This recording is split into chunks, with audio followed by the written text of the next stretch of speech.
All right, awesome. Let's start the panel. Thank you for coming. So this is a panel that is on right to secure. What is it? We'll talk about it. And I'm really happy because this has been a thing that I've been thinking about probably over the last 10 years, and it always comes up in one-on-one conversation. And I think this is the first time that we have friends talking about this topic openly.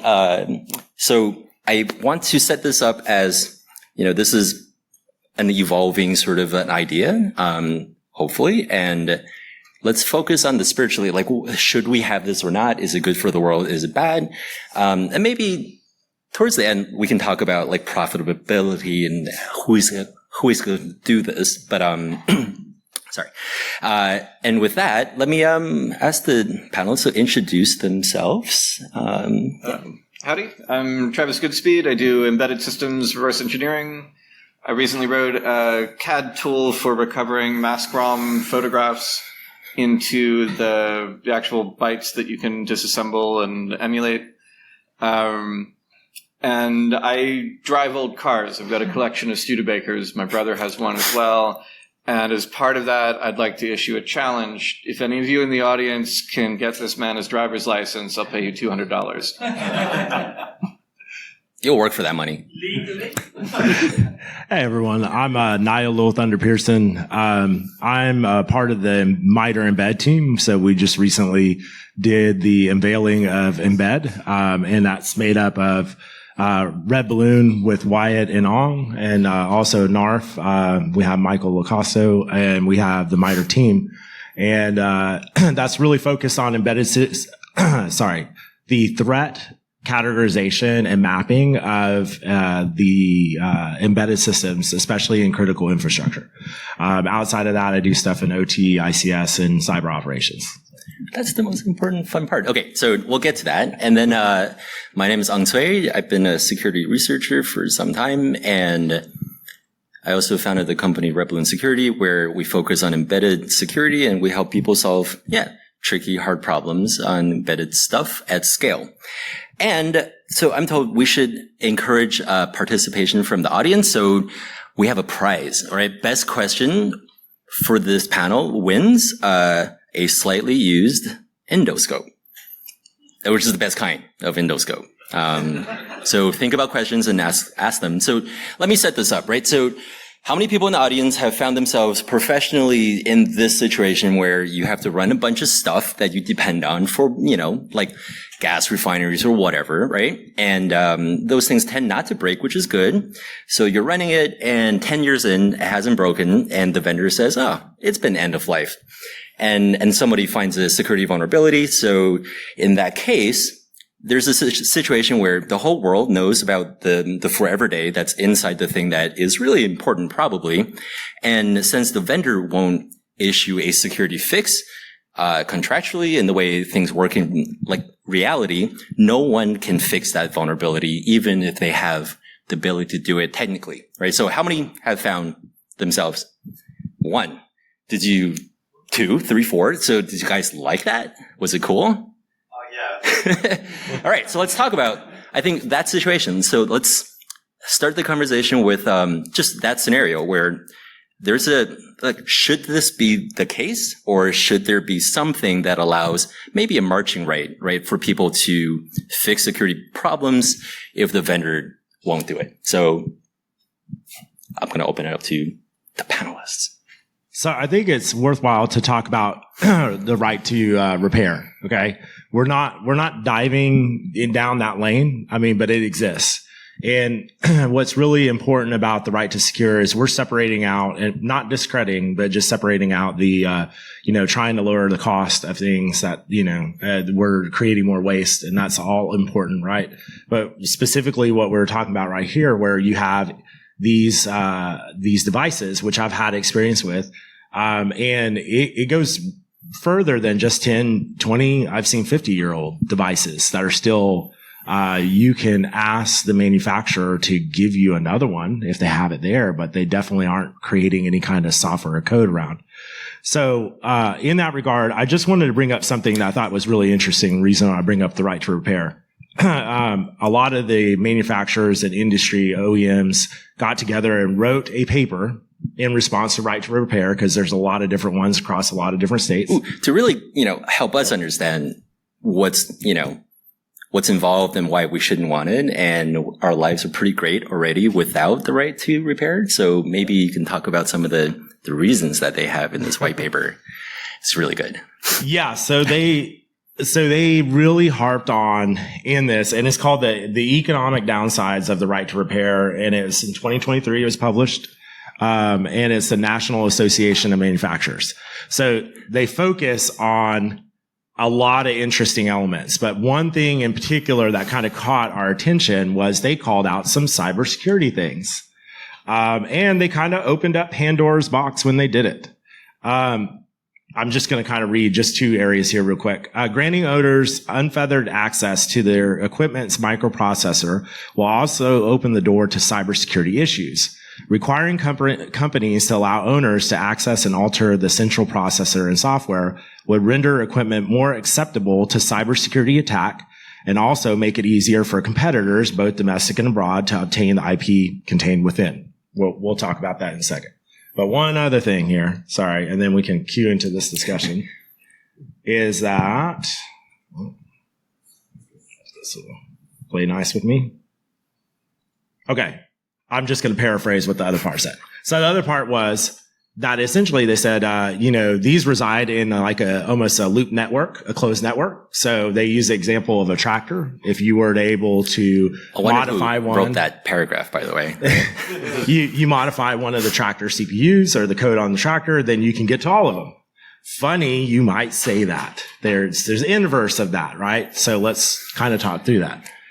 Yeah. Well, what do you think? Yeah, so I read this document on the flight over, and it's a fascinating piece of propaganda because the author was paid by an industry consortium to attack the right to repair. And prior to reading that, I was not at all enthusiastic about right to repair. I've been watching this stuff go for a decade. No, don't get me wrong. I'm a reverse engineer. I will tear shit open. I will rewrite the code. I will flash it back into the device. I will repair anything, and I will not ask for anybody's permission or forgiveness for doing it. But as far as a legal right to repair goes, I'm a lot less enthusiastic about that because I hadn't seen anything be repaired as a result of the legislation. And then I read this document, which was written by someone who was paid specifically to convince people that right to repair was a waste of time and might be bad for them. And by the end of it, I was tempted to go down to some sketchy meetings by the docs or something.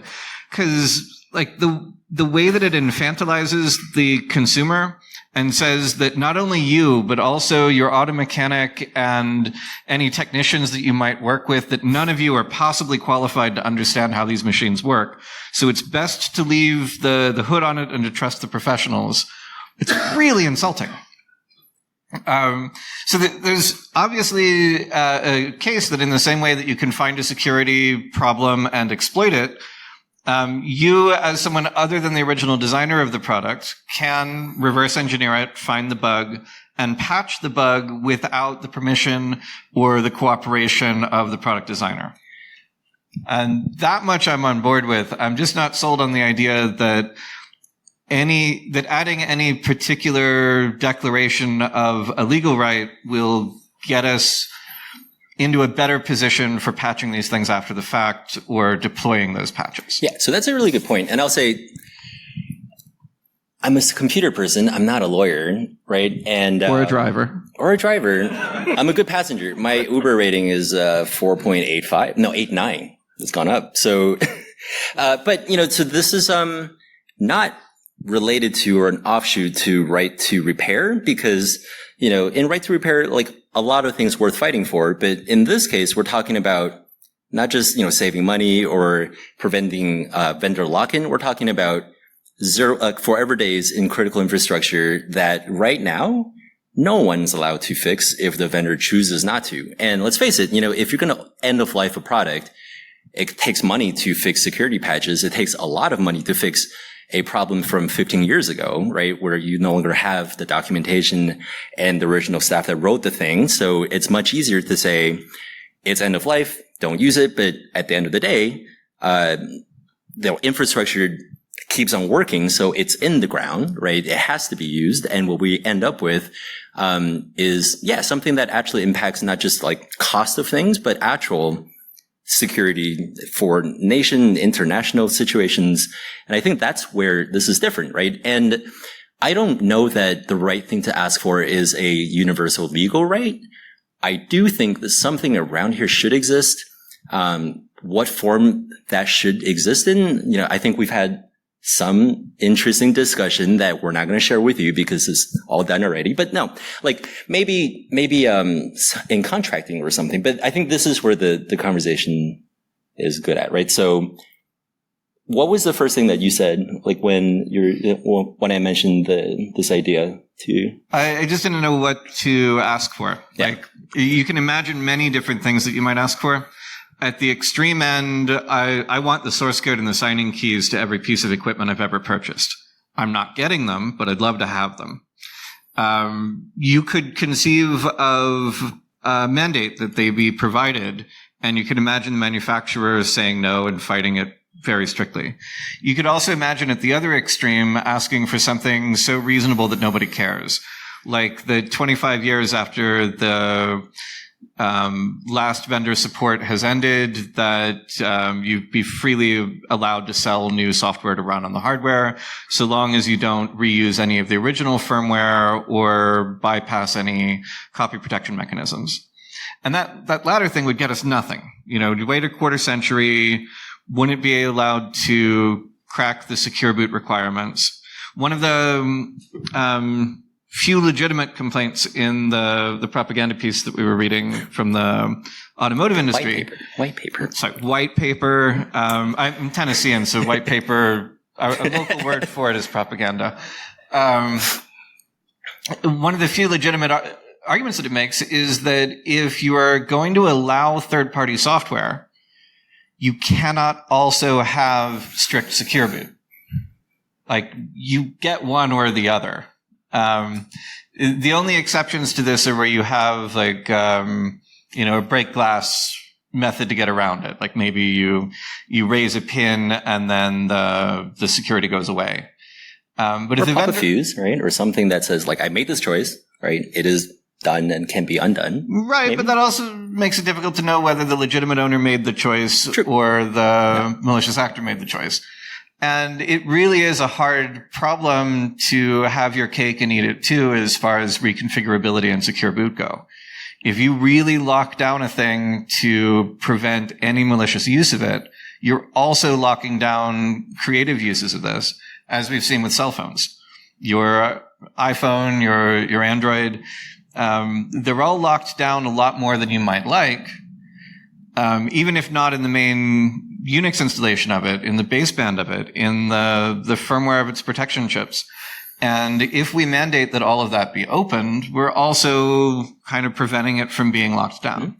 So I'm going to do like 20 minutes of panel and then questions. I should have explained that. So Niall, I think you are the voice of the operator in a lot of sense of this. So what do you want to ask for? Well, let me start with a story because I think this is compelling, and it is one Ong knows well. In about 2021, we had a discussion. It was multiple iterations of trying to get the right people. We get EVPs for one of the biggest OEMs and manufacturers. And we disclose findings. In this space, I'm an operator, so this is some of my equipment. It's also shared with others.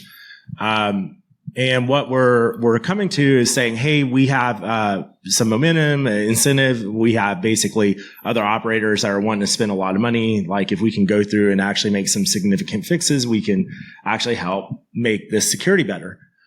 And what we were told was, no. Okay. Well, long and short of it, we were not satisfied with the responses. We'll just say it as that. And that actually started to birth embed. So the biggest problem I think we walked away with was everybody in this room understands embedded systems or hardware and the intricacies, this is not shared across the board. So like, why do we need another one, right? We had that conversation. We needed to give a consistent language across the board. Second, it's considered a black box. We need to eliminate the ability for it to be viewed as a black box. And for the transparency of having these conversations holistically with the organization, the OEM and manufacturer. So now that we've started to do that release, we have this ability to have conversations with the OEM and manufacturers. So do operators and defenders to be able to say, we understand the threats as they exist. And again, what has been identified here to be these things. So I'm going to talk about it from what I have been worried about all along. In 2015, I told a DHS panel, it was kind of a joint thing between industry and DHS, that I worried that the embedded systems would be rewritten, and ultimately they may do micro changes over years, that you would never have to have a big bang event. You could essentially just let Mother Nature take its course. And what you would get out of it is that because of the micro changes, it would actually reduce the pipeline lifetime, and thus it would be really hard to replace it. You couldn't replace it in a couple days, not even a couple weeks, maybe a couple months, 6 months, maybe a year. So by pipeline, what do you mean? What kind of pipeline? We were talking about natural gas. Yeah, so in this particular context, natural gas, right? I also said we're focused on the wrong things. I was like, why is everybody looking at all the HMI, the MMI, the SCADA environment? I was like, that's great. That makes up 30% of your environment. The 70% that you have left are these devices that are in Hoffman enclosures. They have batteries, car batteries, boat batteries, and they have solar panels. And guess what? They do the actual control component that you're doing on your actual grid or on your pipeline. I was like, and we have nothing for them. And so the reason I'm bringing up this is I'll kind of teeing up, why is the right to secure so important? Why are we, again, shifting away from this right to repair to the right to secure? While we have embed, and there's a lot of people that do have knowledge and people that don't, and they're getting educated on that, what do we do in the interim? If we get all the OEMs and manufacturers to say, yes, we understand this, we are going to do the right thing, we're going to follow the mitigation approach, which that's coming here in July, that could take 1 to 2 years.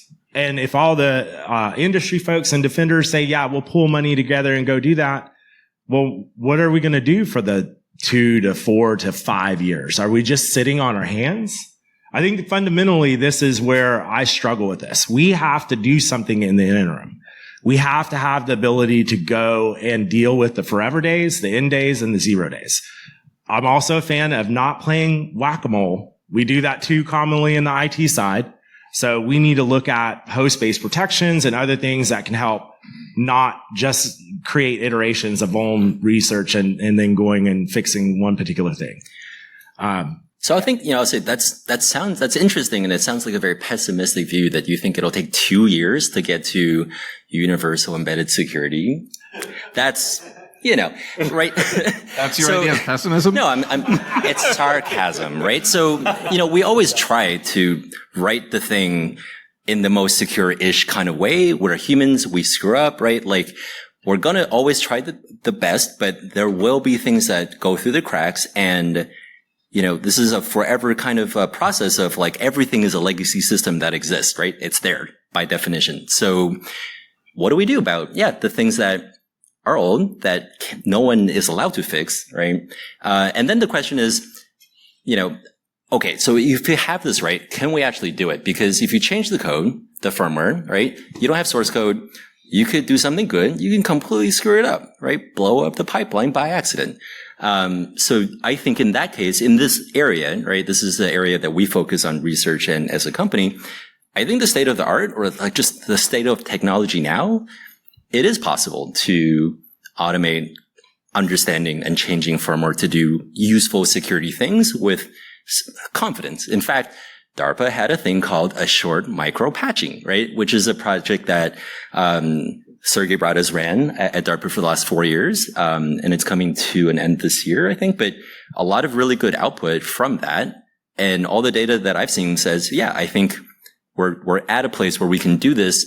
You have to do it carefully. You have to do it with some thought, but it's not impossible. And it's not just a random person changing a variable, right? We have systems to analyze and come up with basically correct changes to firmware. So with lots of stars, right? But with far less sophistication than the DARPA research program, I maintained a series of patches called MD380 tools. It's for the Titera MD380 radio. This is a handheld push-to-talk digital radio using the DMR protocol.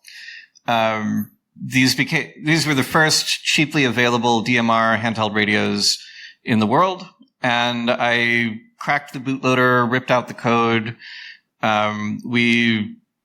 Having the bootloader, then figured out the cryptography on it. And never said sorry. Never. Did not say sorry. I only got threatened with one lawsuit over it. But there are some lessons from that. Like, actually making the change to the firmware was a rather easy problem. You find the right function in IDA and you change it to be what you want it to be instead of the original. If you want to make them maintainable, that's also a solvable problem. We did this through C function hooks. So we had like the address of the function within the firmware and the address of the function within our patch. The patches we threw in where the Chinese font is supposed to go. So I cut out Chinese language support, but I had a 1/4 megabyte for all of my patches straight from C without any Swiss cheese modifications or running out of memory. But there were other things that we never figured out. Like when you're reverse engineering firmware, you have all the code and you can figure out how all that code works, but you don't get access to the test cases that make sure that that code is accurate. So that part you need to rebuild from scratch. And you don't have access to the hardware documentation. So in the case of the MD380, there were many different hardware variations. One of them was that they stopped paying for their audio codec under one name and started buying the license under a different name. And the codec was enforced by a little lockout chip. So there's nothing in the firmware to tell you this. Until you had enough hardware samples, you didn't realize that half of these devices had one hardware lockout chip, and the other half had a different hardware lockout chip with a different key. And the firmwares were not compatible between them. Of course, we patched around it after we found that, but for quite a lot of time, we had devices that had no working audio, and it took a lot of reverse engineering to figure out why. When you begin making patches to industrial hardware, if you begin touching any of the stuff that makes it functional, you're going to wind up with those same corner cases, and you're not going to have the documentation, and you're not going to have the like folklore of the manufacturer. And none of that is a strict deal breaker, but it does dramatically increase your costs and maybe make this something that you don't want to deal with. And your risk, right? And I think this is where, I started with a very constrained sort of scenario of it's you apply a fix that you have or the whole world will never do it, period, right? So I think that's where we start from. And Nayo said this fact or like the thing that kind of blew my mind when I asked them, in your operational environment, right? Out of all the devices you depend on, what's the percentage of devices that is like effectively end of life that you still really need? And then before you answer, right, think of the number in your head. And what did you say? So in general, it's over 50%. That's a lot. That's like double digits, right? That's totally without support. Like you can't buy replacements. They will no longer fix any problems. Or is that partly without support in that they're no longer eager to do it, but so it's a lot of different factors. One, I would say is common that when you go through a process of issuing any kind of new equipment into the field, again, whether you're doing this on electrical grid or wherever, wastewater, you do a check-in, check-out process with the operations, the SCADA engineers. That in itself is such an overhaul. There's so much stuff that has to be updated. You're going through and doing that. The other element of it is that it's the cheaper thing. One of the things they run into is there's not rate cases that are always being opened to say, hey, go change out your hardware. This is unfortunately due to the fact that the rate case entities that are over this don't understand the state of these devices. They don't understand what the security exposure is. They don't understand there are forever days. There's end days, 0 days. And so that is another big piece of that as well. And there's another point. It'll come back to me. And I think, the standard response there is, well, don't worry about it. Just buy the new one, right? And, so that is great if you have the money and magically the window to make the change, right? But that's expensive, and that in itself is risky because, way before this and some other stuff, I used to work as a network administrator, right? And the saying basically is like, well, actually, like the devil is better than the one you don't. So maybe that 10-year-old thing that has a vuln is stable, and that's probably better than whatever new shiny thing you get. You never know, right? So there is risk even in upgrading hardware, but that takes time and money and luck, right? So, yeah. Oh, I was going to say, so, thinking about all that, now think about this. We've had a major vendor, and they've done this publicly, that have basically told everybody in a very strict advisory, take all the stuff off the internet. Which, this is not a new conversation, right? But they're now issuing a very strict advisory saying, take it off the internet. Why is it when we know the thing, what it looks like, what it, all the dimensions of what it's going to be, we wait for it to drop and for that to happen before we respond? And I think, yeah. And also, like, what a recommendation, right? Just, I forgot to do that. If I just did that, everything would go away, right? Like, oh, that's all I have to do. And the language usually is, use proper, physical security, right? Yes. Maintain behind a locked door. But, it's a thing that's controlled by a computer, right? Like, it has to go through the door in order to control a thing. So I think, like, what that does, in my opinion, it kind of sheds some responsibility, right? They said, all you have to do is just literally put it in a box and you're cool. And of course, no one's going to do that because we need to use the thing. So I don't really think that's like a constructive way to move forward. So like if I had a software patch that would make this box safe to be on the internet, it'd do such crazy patches as adding an FTP password and maybe eliminating the administrator console from Telnet. How much could you pay me to deliver that patch with quality control and support agreement? Yeah, first off, that wouldn't be the measure, but yeah, it would be. As far as my doing the work, it definitely is. Yes. Can we back up and say, like, today in operational stuff, can that happen if you have all the money to pay Travis? Can you actually do it in OT today? No. So yeah, let's start with that. So as it stands, they, and this is OEMs and manufacturers across the board, basically say your warranty's gone. You do that, your warranty's gone.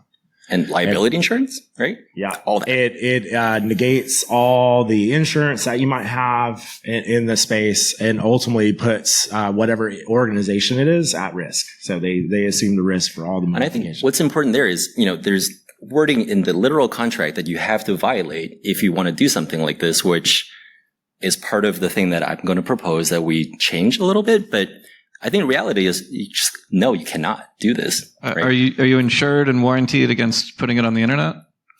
Yeah. Again, so to a degree, cyber insurance underwriters have that, but what they continue to have as a blind spot is they don't cover embedded systems. They'll talk about an ICS environment. They'll talk about a plant, OT environments, but they are not getting to the intricate levels of the embedded systems themselves, which this is a risk in itself. It's going to take, unfortunately, people being impacted or worse, and then you're going to have litigation, and then you're going to see, and we're hoping to stop this from being the case, but then you would see that all of a sudden, everybody's getting sued to the hilt, and now they're saying, okay, on your embedded systems, you need to have this full inventory and make sure you never have anything older than 5 years old, and you have to go through all this stuff. It would be a very aggressive response.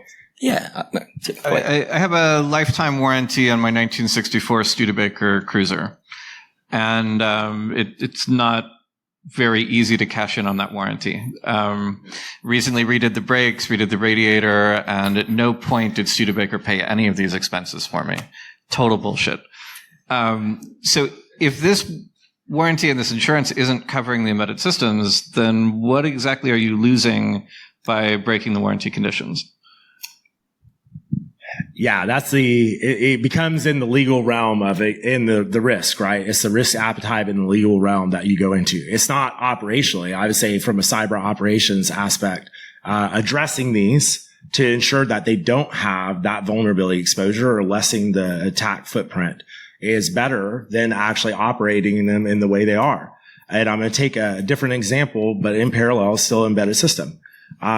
If I were an APT and state sponsored, I would absolutely use all your network gear and your firewalls. And that would have been back in 2011 when we were already looking at that, to just stay in your network forever and do everything I need to do.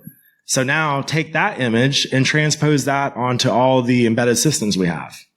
How hard is it to play whack-a-mole and hide and seek when you're dealing with 3,000, 5,000, 10,000 units?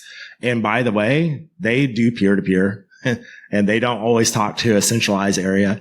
Like, how difficult does that become? It becomes a very scary thing to think about.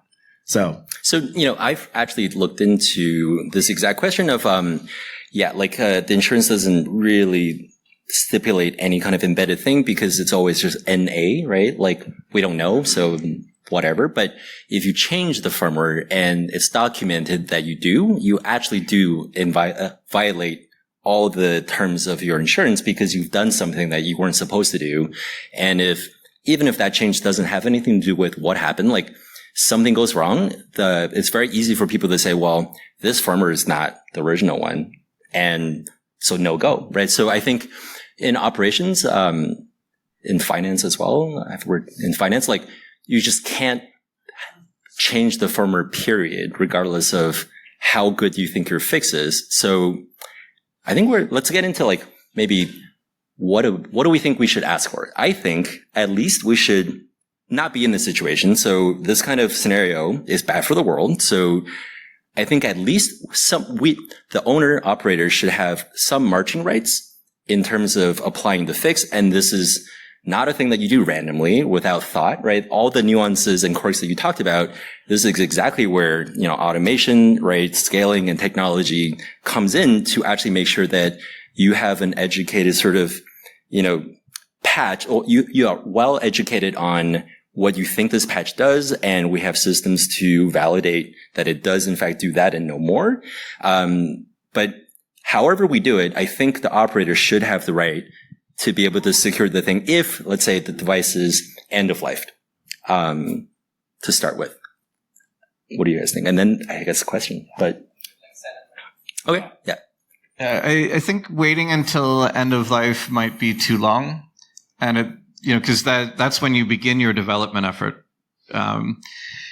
At the same time, if the vendor decides not to provide you with a patch that you need as the owner of not just one product, but the whole fleet of that product, it's effectively end of life in the one reason that you might care about.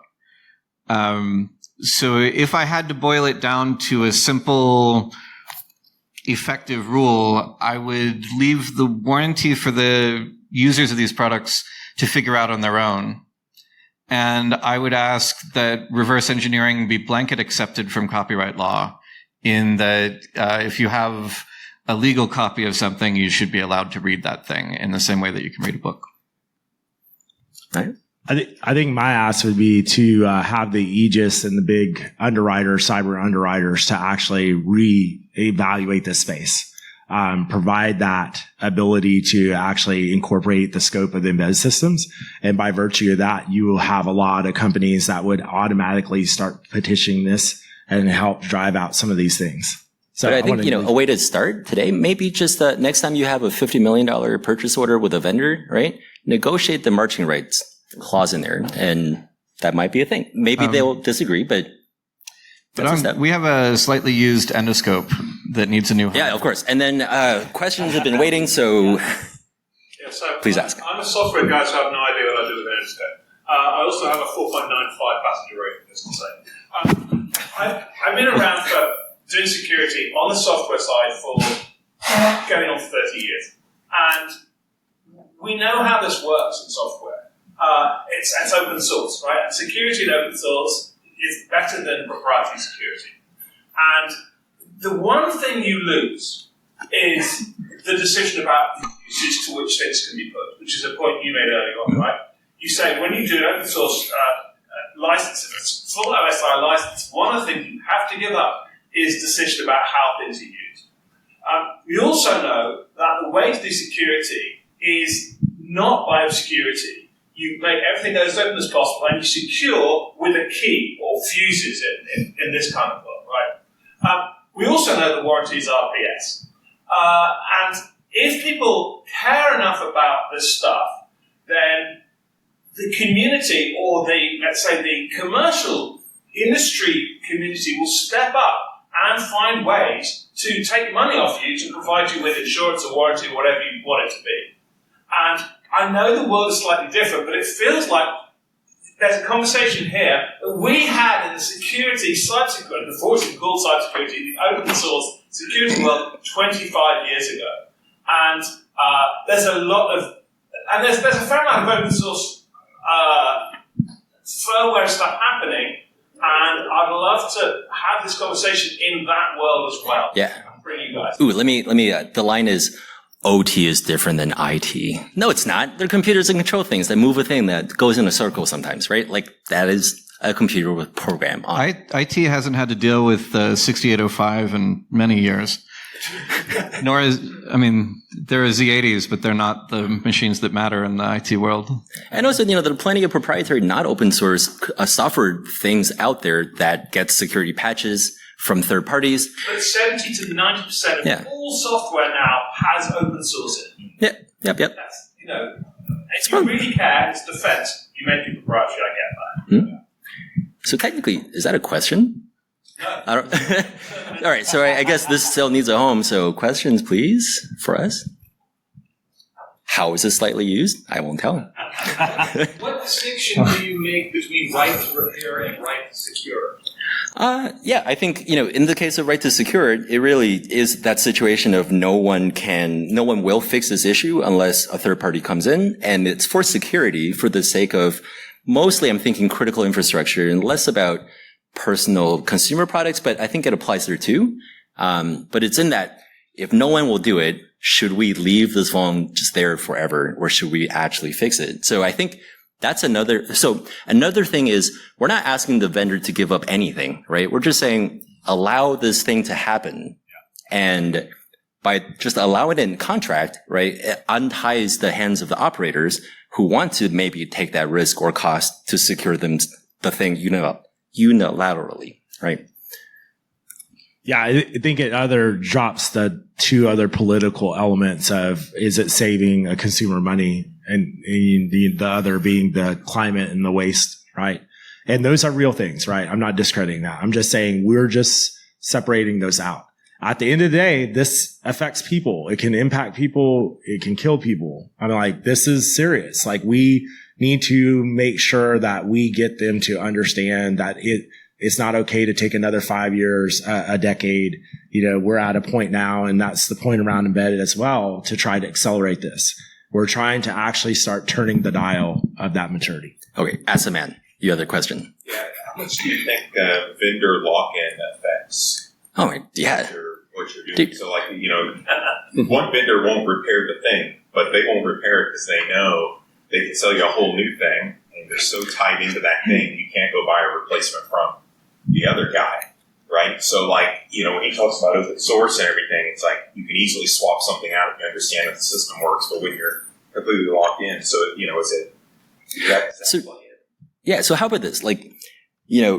If, let's say I'm a customer and I say, Rockwell or whoever, right? Siemens, blah, blah, blah. I love your product, but I really don't like this one phone. And if you don't fix it, I will literally replace all of my PLCs with some other thing magically. Said no one ever, right? They basically say, we're not fixing it. And you say, okay, here's another purchase order. Because your entire environment is based on, that whole ecosystem from a single vendor usually, right? And it's not easy to have major competitors kind of work together in the same OT environment. That's not true. A friend of mine is a Toyota car salesman, and I told him that if he could sell me a Toyota, brand new model year, full price, he could even tack on an extra 10%. All I want are those little triangle vent windows so that you can get fresh air without turning on the vent system. And I want a key, like a key that goes on a key ring and not one that's as large as a cell phone. And I won't be buying that for many years because it doesn't exist. What's a car? Okay, so, all right, any other questions? That's a good question. Let me just answer one. So configs, the change process, checking in, checking out, the way the actual monitoring environment is set up, all that has a whole overhaul and change. So inadvertently, yes, you create vendor lock-in in many areas, in many layers, and it's a problem. And if you were to go through the threat and like burn down your whole fleet and replace it, even if you replaced it with a different vendor, you're stuck in the same situation, right? Yeah. Well, also it would help sales of the first vendor because there'd be fewer on the market and the price would rise. All right. I guess to bring up the one that the manufacturers that decided that Waker was also said. How do you balance this with intellectual property protections? Well, so my little proposal is the vendor gives you nothing, right? Like they don't have to give up anything, no tools, no source code, no documentation. It's just stop. That's the paper. I read instruction, but that's a good question. But that's, I think, also a difference. So I think we literally have to stop. Where does the endoscope go? Like you guys decide who gets endoscope. Declare yourself a winner. Yeah. Okay. All right, we got a winner. All right. Yeah, the person who didn't ask a question. Awesome. Excellent. Oh, that's right. You did. There you go. Thank you, guys. Thank you all. Have fun.